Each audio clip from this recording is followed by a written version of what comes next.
Back in 2009, District 9 was a breath of fresh air in a crowded summer of sequels and remakes. Written and directed by Neill Blomkamp, the film took the issue of apartheid and turned it into a smart science fiction feature. It also happened to kick all kinds of arse. The memorable sight of anti-hero Vickers blowing stuff up, making it the most spectacular blockbuster of the year.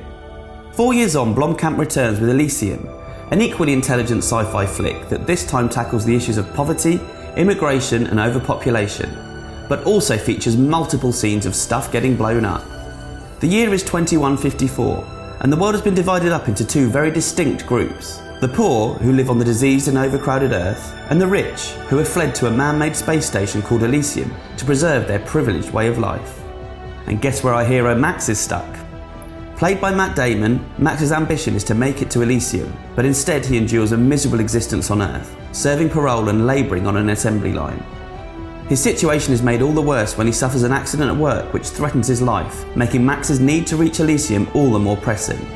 Meanwhile, up on the space station, Elysium's defence secretary, who is played by Jodie Foster, identifies the opportunity for a coup and makes a grab for power. Shoot them down. She activates a sleeper agent called Kruger, who revels in death and destruction, and soon his actions set all three of them on a collision course that could save or destroy the planet. It's gripping stuff, made chilling by the fact that in spite of the film's many flights of fancy, the premise is all too believable. And it looks amazing. Blomkamp is a true visual artist, and the future world that he's created is a feast for the eyes.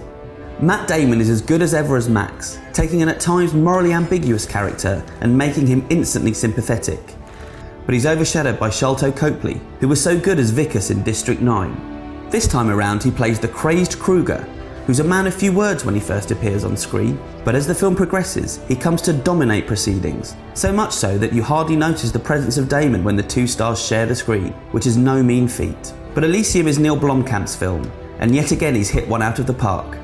Minor criticisms would be a lack of humour and a plot that follows the conventions of the genre a little too closely.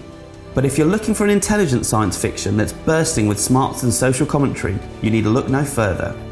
So while the director's view of the future is grim, it's also hugely entertaining, making Elysium the most interesting blockbuster of the summer, marking Blomkamp out as one of the most exciting directors working today, and earning an IGN score of 8.5 out of 10.